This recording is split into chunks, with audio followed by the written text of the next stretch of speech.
नेपालको स्वतन्त्र व्यक्तिलाई राष्ट्रपति बनाइएको भए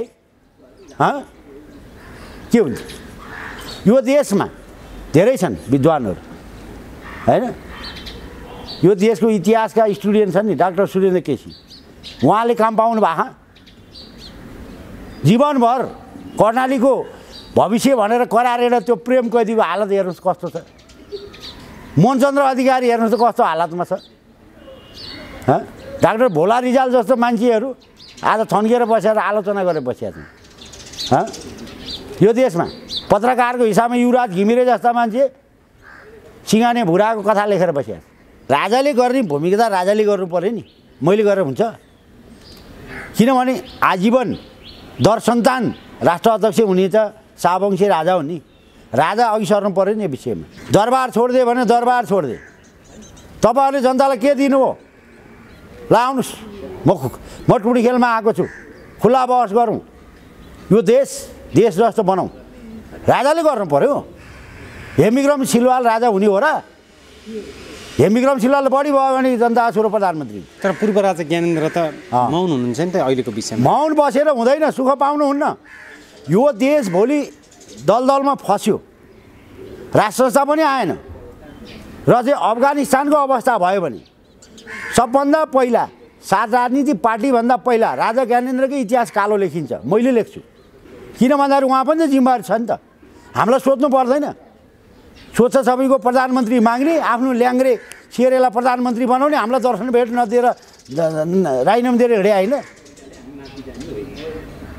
गल्ती त उहाँको हो नि त। स्वच्छ छविको प्रधानमन्त्री उहाँले माग्दाखेरि मभन्दा स्वच्छ त उहाँको लागि मान्छे थिएन नि त। मलाई प्रधानमन्त्री दिएको भए म लड्थेँ नि। दरबारलाई मैले एक शब्द गाली गर्न दिन्थिनँ, किन नदिएँ? समाजका अगुवा हेमविक्रम सिलवाललाई कार्यक्रममा हार्दिक स्वागत छ। धन्यवाद। पछिल्लो राजनीतिक अवस्थालाई हेर्दाखेरि एकपछि अर्को गर्दै भारतको स्वास्थ्य उपचारको लागि नेताहरू गइरहनु भएको छ। झलनाथ खनाल काठमाडौँ नआइपुग्दै फेरि बाबुरामको यात्रा तय भएको छ। यसले के सङ्केत गर्छ? स्वास्थ्य कूटनीति भनेर हेर्न मिल्यो कि मिलेन यसलाई? अब नेपालको परिवर्तन लगभग 12-13 वर्ष अगाडिकै कुरा गरौँ, 63देखिकै कुरा गर्ने हो भने नेपालको परिवर्तनमा भारतको अहम भूमिका भएको कुराहरू भारतीय कूटनीतिक मार्फत, नेपालका राजनीतिक दल मार्फत र चाहिँ सबै क्षेत्रबाट चाहिँ छटपष्टै भएको अवस्था हो। अब कुरो के हो प्रष्ट रूपमा भन्दाखेरि नेपालको स्थायित्व बेगर, नेपालको स्थायित्व डामाडोल भयो। आज नेपालको स्थायित्व जब बिग्रियो, साउथ एसिया नै चाहिँ डामाडोल छ। त्यो भइसके पछाडि नेपाललाई यो अवस्थामा ल्याउनु भारतको तत्कालीन सत्ता काङ्ग्रेस आइको हात छ र जुन हिसाबले उहाँहरूले नेपाललाई प्रयोग गर्न खोज्नुभयो र नेपालका राजनीतिक दलका नेताहरू प्रयोग हुनुभयो, त्यो प्रयोगवादले गर्दाखेरि आज साउथ एसिया असुरक्षित भएको कुराहरू प्रष्ट हो। अब यसलाई सुधार गर्ने काम पनि कसको हो त भन्दाखेरि नेपाल नीतिमा भारतको हिजोको दृष्टिकोण चेन्ज भइरहेछ। चाहे भारतको होस्, चाहे चिनको होस्, चाहे मित्र राष्ट्रहरू युरोपियन युनियन लगायत अमेरिकासम्मको चाहिँ नेपाललाई अविभाज्य रहनको लागि, नेपाललाई समृद्ध रहनको लागि के गर्नुपर्छ भन्ने विषयमा देशभित्र र विदेशमा र स्वदेशभित्र बाहिर चाहिँ यो चर्चाको ठुलो विषय बनेको छ। अब नेपालको प्रश्नमा जुन हिसाबमा नेताहरू भारत गइरहेका छन्, हिजो अब बेडमै सुतेको फोटो पनि देखियो पूर्व प्रधानमन्त्री झलनाथ खनालजीको र नेपालको राजदूत, भारतको लागि राजदूतले पनि उहाँलाई चाहिँ हस्पिटलमै भेटेको अवस्था देखियो। अब फेरि एकाएक फेरि बाबुराम भट्टराई जानुभयो भनिसके पछाडि नेपालमा अब के हुनुपर्ने हो, के हुँदैछ भन्ने विषयको चाहिँ अन्तर्राष्ट्रिय जगतमा पनि र देशभित्र पनि अहिले व्यापक छलफल छ। त्यो भएको कारणले गर्दाखेरि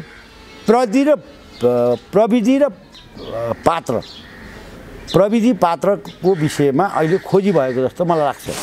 अब त्यसभित्रमा डाक्टर बाबुराम भट्टराईको पनि आमन्त्रण भएको छ।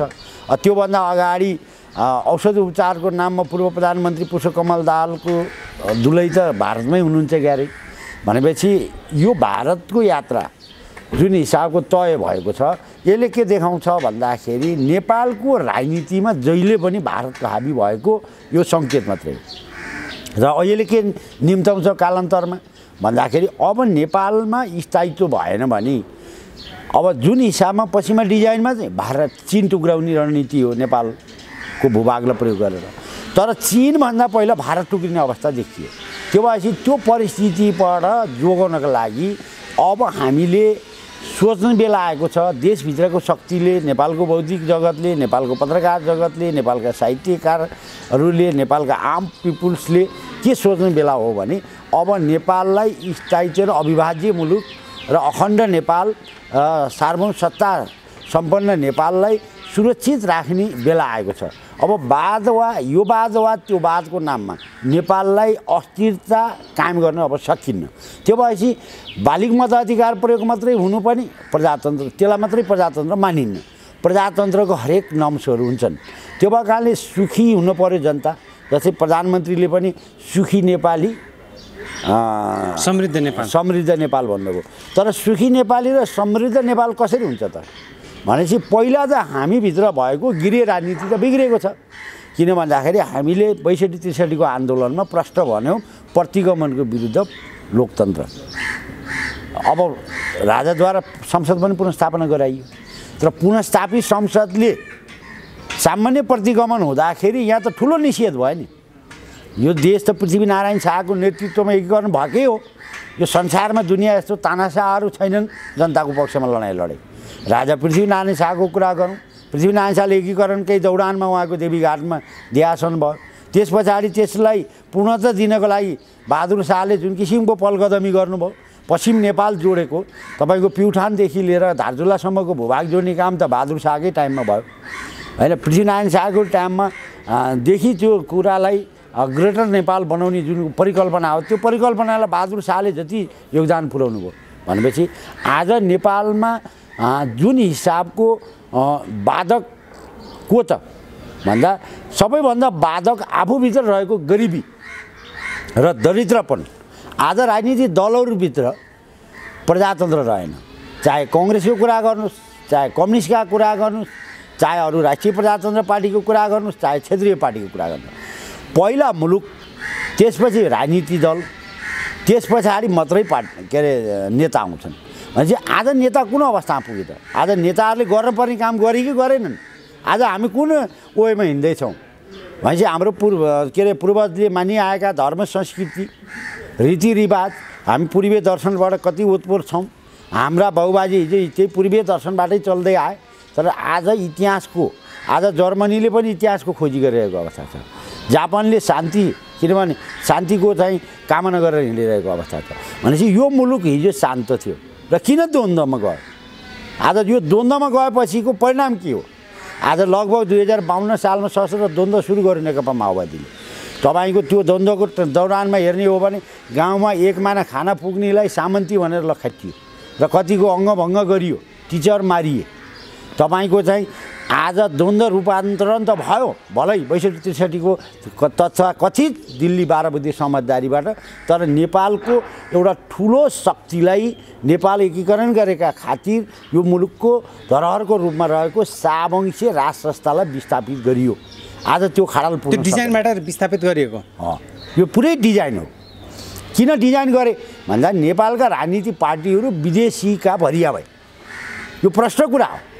किनभने कोही रिसाउलान्, कोही खुसाउलान् होइन। हामी नेपाली भएर, नागरिक भएर हामीले बोलिरहेछौँ। नागरिकले खुल्ला आँखाबाट हेर्ने हो। अब राजनीतिक दल पनि सुध्रिनुपर्छ, नेपाली कङ्ग्रेस होस् चाहे नेकपा होस्। अब यो देशमा दुध कारेर यो मुलुक बच्नेवाला छैन। अहिले कोभिड पछिको हामीले पाठ सिक्नुपर्छ।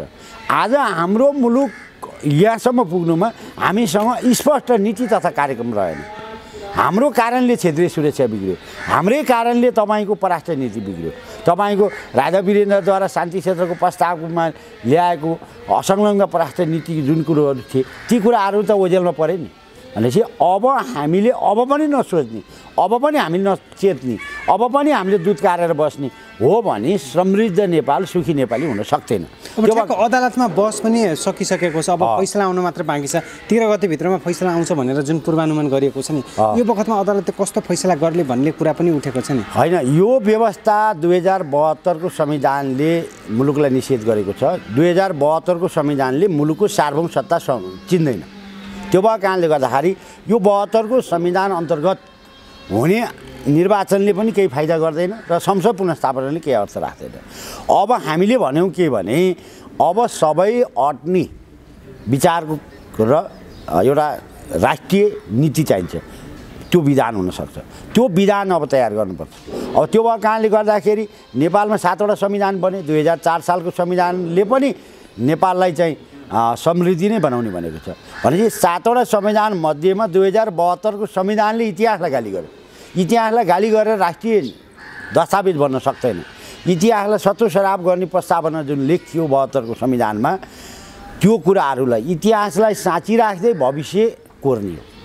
हामी हिजो लिच्छवीकाल, के अरे किराँतकाल, लिच्छवीकाल, मल्लकाल, शाहकाल हुँदै हामी लोकतान्त्रिक गणतन्त्रमा आयौँ भनेर सुनौलो अक्षरले लेख्न पर्ने ठाउँमा इतिहासलाई सत्तो-सराप गरेर र चाहिँ हामीले यो 72 को संविधान ल्यायौँ भनेको छ। त्यहाँ विक्रम सम्वत पनि लेखिएको छैन। भनेपछि हामीले जुन संविधान सभाको परिकल्पना राजा त्रिभुवनद्वारा 2007 सालमा तथाकथित प्रजातन्त्रको नाममा राणाको विरुद्ध, भनेपछि नेपालको प्रजातन्त्र ल्याएको पनि राजा त्रिभुवनले हो। भनेपछि नेपालमा जनतालाई क्रान्तिकारी भूमि सुधार लगाएर जनतालाई चाहिँ जमिनदार बनाएको पनि राजा महेन्द्रले हो। भनेपछि राजनीतिक दलले चाहिँ जनतामाथि के गरे त? जनतामाथि शासन गरे र जनतालाई ट्याक्समाथि ट्याक्स लगाए। राणाले पानीको ट्याक्स उठाएन। आज हेर्नुहोस् त के अवस्था छ। उपत्यकामा किसिमजी बितेर जानुभयो। उहाँले घोषणा गरेको 48-49 सालतिरको के अरे मेलम्ची बहुराष्ट्रिय कम्पनी आजसम्म आएन। किन आएन? यसको विषयमा किन खोजी भएन? भनेपछि मेलम्ची सबै राजनीतिक पार्टीहरूको मागी खाने भाँडो हो। उपत्यकावासी मेलम्ची पानी आउँछ र खाएर मर्छु भन्ने मान्छेहरू धेरै मरिसके। भनेपछि आज देशभित्र के भइरहेछ त भन्दाखेरि नेपालमा जसले जसुकै भन्नुहोस्, तर मैले के देख्छु भने नेपालमा भनेको 21औं शताब्दीको राजसंस्थासहितको प्रजातन्त्रको विकल्प छैन। कस्तो 21औं शताब्दीको राजतन्त्र भन्ने हुनुहुन्छ तपाईँ? 21औं शताब्दीको राजसंस्था, राजतन्त्र हुँदैन, राजसंस्था। जस्तै बेलायतमा राजसंस्था छ, राजतन्त्र छैन। राजतन्त्र हुँदाखेरि राजा सक्रिय हुन्छन्, तर सक्रिय राजतन्त्रको परिकल्पना गर्न सकिन्न। किनभने मैले सक्रिय राजतन्त्रको महसुस गरौँला, देशमा सक्रिय राजतन्त्र पनि आउला, तर भोलि बिहानै मेरो छोरोहरूले संवैधानिक राजतन्त्रको विषयमा आन्दोलन गर्छ। त्यो आन्दोलन गर्न नपरोस् अब, किनभने नेपाली जनताले धेरै आन्दोलन गरे, धेरै कुर्बानी गरे। नेपाली जनताहरूका छोराछोरीहरू सशस्त्र द्वन्द्वमा भाग लिए, लाखौँको सङ्ख्यामा अहिले शरीरभरि गोली लिएर हिँडेका छन्, लाखौँको सङ्ख्यामा अङ्गभङ्ग छन्। अब उहाँहरूलाई मलमपट्टि कसरी गर्ने? तपाईँको चाहिँ माओवादीले एकमाना खाना पुग्ने भन्ने मान्छेहरूलाई जुन सामन्ती भनेर गाउँबाट विस्थापित गरायो, अब त्यसलाई पुनर्वास कसरी गर्ने? किनभने समाजमा कसरी मिलन गराउने? त्यतातिर गइएन। जुन शान्ति मन्त्रालयको स्थापना गरियो, मन्त्री भर्ना गर्ने काम गरियो, तपाईँको बेपत्ता छानबिन आयोग बनाइयो, त्यसले पूर्ण रूपमा काम गर्न सकेन। भनेपछि आज देशमा जुन हिसाबको राजनीतिवादको नाममा जुन हिसाबको किसिमको एउटा हत्या हिंसा मच्चियो, त्यसले आज नेपाल तपाईँको लगभग विकासको कुरामा भन्नुहोस्, चाहे उन्नति प्रगतिको कुरामा भन्नुहोस्, रोजगारको कुरामा हामी 100 वर्ष पछाडि गयौँ। यसको विषयमा चाहिँ मूल्याङ्कन गर्नु पर्यो। आज नेपालका राजनीतिक दलहरू किन भ्रष्ट भयो त? म सिन्धुपाल्चोकबाट चुनाव लड्ने मान्छे, काठमाडौँ मलाई घर किन चाहियो? चुनाव लड्न त्यहाँको पब्लिकको भोट चाहिने मलाई। अनि मलाई काठमाडौँ अलरेडी घर हुने भएपछि म जनताको सेवा गर्छु कि गर्दिनँ?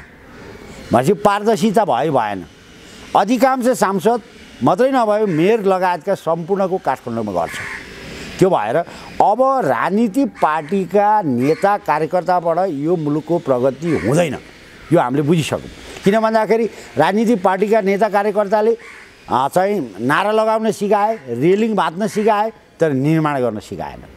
आफ्नो पार्टीको सरकार आएपछि हामीले कृषिमा क्रान्ति गर्ने पर्ने हो कि अरू कुनै औद्योगिक क्रान्ति गर्नुपर्ने हो भन्ने हिसाबमा पार्टीमा मात्रै सीमित रह्यो र पार्टीहरूसँग नीति तथा कार्यक्रम रहेन।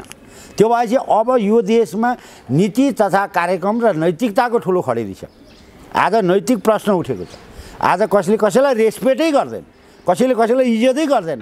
यो हामी किन यहाँ पुग्यौँ त भनेपछि यो पाठ सिकाउन पनि मैले चाहिँ अहिले पछिल्लो चरण नागरिक समाजले नागरिक समाज राजनीतिक दलहरू सुध्रिउन् भन्ने हाम्रो कामना हो। अहिले पछिल्लो चरण चाहिँ मैले के भने अब 10-15 वर्ष नेपाली सेनाले को नेतृत्वमा नागरिक सरकार बन्नुपर्छ। त्यो नागरिक सरकार यो देशका बुद्धिजीवी, यो देशका पत्रकार, यो देशका साहित्यकार, यो देशका थिङ्क ट्याङ्कलाई समेटेर एउटा नागरिक सरकार बनाउनुपर्छ।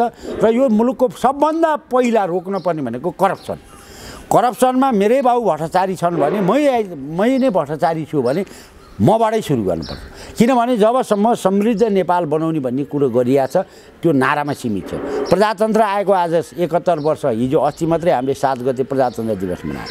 आज 71 वर्षमा प्रजातन्त्र सधैँ शिशु, 76 वर्षको उमेर पुगेर प्रधानमन्त्री भएर संविधान जारी गरेर सुशील कोइराला बित्नुभयो। प्रजातन्त्र सधैँ शिशु, न त्यो प्रजातन्त्र न स्कुल पढ्न गयो न बोर्डिङ गयो भनेपछि प्रजातन्त्रको यो तपाईँको शब्द जाल र झेलले जनतालाई अल्मलाउने समय अब होइन। त्यो भएपछि अब परिस्थिति के हो त भन्दा परिस्थिति अब नेपाली सेनाले भद्रकालीमा बस्ने होइन, भद्रकालीमा टुलु हेरेर बस्ने, नेकपाको 2 खेमाको झगडाको विषयमा चाहिँ हेर्ने र भोलि मुलुक चाहिँ यस्तै गर्दा इराकको अवस्था के भयो, इरानको अवस्था के भयो, सिरियाको अवस्था के भयो, मध्यपूर्वमा हाइटी सुडानको अवस्था के छ भनेपछि अब नेपालमालाई एक किसिमको अन्तर्राष्ट्रिय एनजिओ मार्फत जुन हिसाबमा जातीय नारा लगाइएको छ, भाषीय नारा लगाइएको छ, हामी भाइ चाराको सम्बन्ध हाम्रो हो, त्यो सम्बन्ध टुटाउन खोजिएको छ। हामी पहिला नेपाली हुनु पर्यो। अब पार्टीको जोले खोले नबोले होइन, पहिला हामी नेपाली, त्यस पछाडि बल्ल नागरिकले खोलेको पार्टी हुनसक्छ। आजको परिस्थिति यो छ।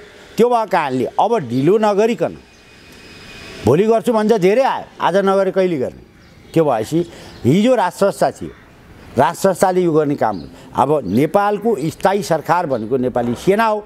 सेनाले नागरिक सरकार बनाउन र यो राजनीतिक दलबाट सत्तालाई खोसेर नागरिकको हातमा ल्याउनुपर्छ। दलमाथि केही समय प्रतिबन्ध पनि हुनसक्छ।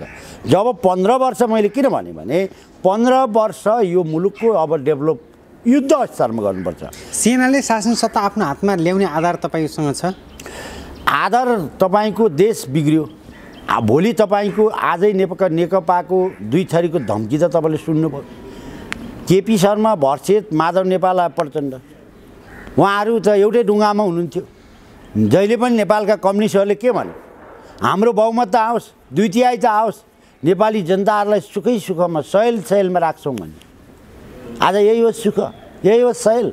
कुनै पनि बात नेपालमा असफल भयो। अब राष्ट्रवाद मात्रै बाँकी हो। तर हुन त राष्ट्रवाद पनि सही ट्र्याकमा जानुपर्छ। अब छिमेकीलाई दुध कार्ने, भारतलाई गाली गर्ने, चीनलाई गाली गर्ने, अमेरिकालाई गाली गरेर देशको राष्ट्रियता पनि बद्दैन। त्यो भएको कारणले हामीले छिमेकीहरूलाई भन्न सक्नुपर्छ, मित्र राष्ट्र भारतलाई पनि भन्न सक्नुपर्छ, चीनलाई पनि भन्न सक्नुपर्छ, हामी तपाईँहरूको सियो पनि चलाउँदैनौँ, हाम्रा मुठीभरि पनि नचलाइदेऊ। किनभने अब प्रष्ट हुनुपर्छ। हो, छिमेकी राष्ट्र भारतलाई हाम्रो देशका मा भएका जडीबुटीको कच्चा पदार्थ उहाँहरूलाई आवश्यक छ। खानेपानीको समस्या छ। हामी देशभित्रै घरमा नदी नाला छ, तैपनि हामी खानेपानीको अभावमा छौँ होइन। एउटा मिलम्ची ल्याएर हामीले खान सकेनौँ भनेपछि भारतलाई चाहिएको के हो त भन्दा भारतलाई चाहिएको खानेपानी प्लस सिँचाइ र जडीबुटी। ठिक छ, तपाईँ सिँचाइ प्रयोग गर्नुहोस्, खानेपानी लैजानुहोस्, जडीबुटी लैजानुहोस्, रोयल्टी तिर्नुहोस्। हामीले पनि त जनता पाल्नु पऱ्यो, हाम्रो देशको पनि त आम्दानी हुनु पऱ्यो। अब यो कुरा प्रष्ट हुनुपर्छ। अब चीनलाई पनि त्यही हो। किन भन्दाखेरि मित्र राष्ट्र चीनको लागि नेपालले धेरै ठुलो योगदान गरेको छ। माओ सेतुङले त प्रष्ट पनि भन्नुभयो। किनभने नेपालमा अस्थिरता भयो भने साउथ एसियाको राजनीति खलबलिन्छ भनेर त माओले भनेकै हामीले सुनेको। भनेपछि परिस्थिति हामीले के बुझ्नु पऱ्यो भने अब गम्भीर रूपमा सोच्नुपर्छ। अब अहिलेको परिस्थितिलाई निहालेर हेर्दाखेरि राजावादीहरू पनि सडकमा छन् नि, सडकमा आन्दोलित भइरहेका छन्। हिजो मात्र पनि तपाईँहरूको कार्यक्रम भयो। खास जनताहरू उल्लेखनीय रूपमा नआएका हुन्। अब एउटा कुरो प्रश्न के हुनुपर्छ भन्दाखेरि नेपालमा हामी त अभियन्ता मात्रै हो, हामी त नागरिक समाजको संयोजकको हैसियतले म के भन्छु भने हामीले आवाज दिने हो। हामीले राष्ट्रपतीय प्रणालीको कुरा गरेको थियौँ भने हामी सफल भइसक्थ्यौँ। अब हामीले त राजासहितको प्रजातन्त्र बन्यौँ। राजाले गर्ने भूमिका त राजाले गर्नु पऱ्यो नि, मैले गरेर हुन्छ? किनभने आजीवन दर सन्तान राष्ट्र अध्यक्ष हुने त शाहवंशी राजा हो नि, राजा अघि सर्नु पऱ्यो नि यो विषयमा। हेमविक्रम सिलवाल सडकमा कराएको त 11 वर्ष बित्यो। महाराज के गर्दैछन् त? मसँग कुनै दिन परामर्श छैन। किनभने फेरि मैले नेपालमा स्थायित्व चाहिन्छ र राष्ट्रसत्ता चाहिन्छ भने पनि राजालाई सोधेर होइन। राजाले त नेपाली जनतालाई सम्बोधनै नगरिकन 7 राजनीति दलले दरबार छोडिदिनु पऱ्यो महाराज भने दरबार छोडेर नागरिक सवारी हुनुभयो। राज संस्था बेगर एक नेपालमा स्थायित्व भन्ने राज संस्थाले मात्रै हुन्छ भन्ने काम चाहिँ हामी नागरिक समाजले विगत 11 वर्षदेखि मुद्दा उठाएको। राजालाई सोधेर राज संस्था भनिएको होइन। किनभने 76 वर्षको राजा ज्ञानेन्द्रसँग हाम्रो लेन न देन। त्यो भएकाले राज संस्थाको प्रतिनिधि शाहवंशी राज संस्थाको प्रतिनिधि राजा ज्ञानेन्द्रै हुन्, तर उहाँबाट पलकदमी हुनु पऱ्यो। मैले उहाँलाई यस लोकप्रिय टेलिभिजन मार्फत म के आह्वान पनि गर्छु भने अब सबै राजनीतिक पार्टीका सभापतिसँग सरकारले भेट्नुपर्छ, राजाले भेट्नै पर्छ। बोलाऊ नि, तपाईँ म कहाँ आउनुहुन्छ कि म तपाईँ कहाँ आउँ? अब देश बिग्रियो। म कुन आधारमा चाहिँ मैले संसद पुनर्स्थापना गरेँ होइन? आज पुनर्स्थापना तपाईँहरूले भनेको मैले गरेँ। तपाईँहरूले संसद पुनर्स्थापना भन्नुहोस्, पुनर्स्थापना गरेँ। हामीलाई दर्शन भेट नदिने अनि आफैले असक्षम भनेको शेरबहादुरलाई प्रधानमन्त्री बनाएपछि महाराजा असक्षम भइबक्सेन। गल्ती आफू गर्ने अनि हेमविक्रमलाई गाली गरेर पाइन्छ? यो पनि राजनीति हो। आज यो मुलुकमा राज संस्था भङ्ग गर्ने अधिकार 7 राजनीतिक दललाई पनि थिएन। राजा ज्ञानेन्द्रलाई राष्ट्र अध्यक्षबाट मात्रै राजीनामा दिने अधिकार थियो, राज संस्था भङ्ग गर्ने अधिकार थिएन। त्यो जनताको नासो हो नि त। राजा त कति आयो कति गए। राज संस्था भने त संस्था हो नि, संस्थाको प्रतिनिधि पात्र त जो पनि हुनसक्छ नि। हामीले राष्ट्रपतीय प्रणाली नराम्रो व्यवस्था भनेनौँ। हिजो देखिहाल्नु प्रधानमन्त्रीले यो देशको उपराष्ट्रपति मेरो विरुद्ध लायो भनेर कार्यकारी प्रधानमन्त्री बोलेर हिँड्या। यो लाटा धोती जस्तो भयो मुलुक। हामीले यही परिकल्पना गरे हो। हाम्रा बाबुबाजेले कपुरी क लेख्न जानेनन्, गोर्खेसँग लडे, ब्रिटिस भगाए, मुलुक एकीकरण गरे, सातु र चामल बोकेर। हामी 3 तिग्रे पढे लेखेका भन्ने मुलुकलाई अप्ठ्यारो पर्दा केही पनि नगर्ने। यही हो परिस्थिति। के हो त केपी ओली उपराष्ट्रपतिको विरोध गरेर हिँड्ने, प्रचण्ड राष्ट्रपतिको विरोध गर्ने भनेपछि यो मुलुक चलाउने मान्छेहरू छैन नि यो देशमा। मै जस्तो ढाङ्ग्रेले पाएँ भने त स्वर्ग बनाउँछु भनेर उफ्रिरहेको छु। यिनीको नीति छैन, कार्यक्रम छैन, यो मुलुक चल्छ? चल्दैन। त्यो भएको कारणले राजाले पनि मैले के आधारमा संसद पुनर्स्थापना गरेँ, के आधारमा तपाईँले संविधान सभापछि मलाई बहिर्गमन गर्नुभयो? यो देश त बर्बाद भयो, तिग्रियो। म आएँ फन्डमा भनेर तरवार लिएर निस्किन सक्नुपर्छ। त्यसलाई भन्छ राजा। राजा भने त कुखुराको भाले जस्तो हुनुपर्छ, सिंह जस्तो हुनुपर्छ, बाख्राको बोका जस्तो हुनुपर्छ। न्याउरे पनि राजा हुन्छ? राजा त कर्णालीतिर जाने भने भारी बहिनी ठकुरलाई चाहिँ मलाई राजा भन्नुपर्छ। त्यस्तो राजा होइन। राज संस्था यो देश पृथ्वीनारायण शाहले एकीकरण गरेको खातिर शाहवंशी राज संस्थालाई राष्ट्र अध्यक्षको भूमिका दिने, जनताको छोरो कार्यकारी प्रधानमन्त्री हुने मल्टी पार्टी सिस्टममै चल्नुपर्छ। तर यो मुलुक हिन्दू अधिराज्य हो। 137वटा क्रिस्चियन राष्ट्र हुनुहुने, 38वटा मुसलमान देश हुनुहुने, 7-8वटा बुद्धिस्ट राष्ट्र हुनुहुने, विश्वको एक मात्रै आराध्य देव महादेव हिमवत खण्ड भएको मुलुक, शालिग्राम पाइने देश, सीता जानकी माता जन्मेको देश, सिद्धार्थ गौतम बुद्ध जन्मेको देश आज धर्मनिरपेक्ष। अनि बाबुराम भट्टराईले 68 को जनगणनामा नेपाल 94% ओमकार भन्छ। अनि यो धर्मनिरपेक्ष हुन्छ? यो फेक कुरा गरेर अब जनतालाई अलमलाउने बेला छैन। राजा पनि फन्डमा आउनु पर्यो। आउँदैन भने विज्ञप्ति निकाल्नु पर्यो, हेमविक्रम तयार छ, ठोक्छ नि, ठोक्दैन। त्यसो भए निष्कर्ष निकालो अब कस्तो परिवर्तन सिर्जना हुन्छ? अब दुध कार्ने होइन, अब दुध कार्ने होइन। नेपाली काङ्ग्रेसले पनि आत्मालोचना गर्नुपर्छ, नेपाल कम्युनिस्ट पार्टीले पनि आत्मालोचना गर्नुपर्छ, राजा ज्ञानेन्द्रले पनि आत्मालोचना गरेर अब मुलुकलाई निकास दिने हो। यो मुलुकलाई भ्रष्टाचार शून्य बनाउनु पर्यो। नीति तथा कार्यक्रम ल्याउन, नीति तथा कार्यक्रम हुन्छ क्या। बिना होमवर्कको स्टुडेन्ट हुन्छ, विद्यार्थी कहीँ हुन्छ? स्कुल पढ्यो होमवर्कै थिएन भने के पढ्छ त्यसले? यो होमवर्क बिनाको मुलुक चल्छ कहीँ? अब दुध कार्ने होइन। अब के भन्नुभयो यो केपी ओलीजीले? पहिला वैद्य बोकेर हिँड्नुभयो, त्यहाँबाट डाक्टर बोक्नुभयो, अब झाँक्री पछि लायो भने यो गाली गर्ने होइन। कहाँ छौँ हामी? कहाँ गयौँ हामी? हाम्रो सभ्यता के हो? हाम्रो संस्कार के हो? हामी त अतिथि देव भव नि मुलुक हो नि त। आज यस्तो अवस्था छ।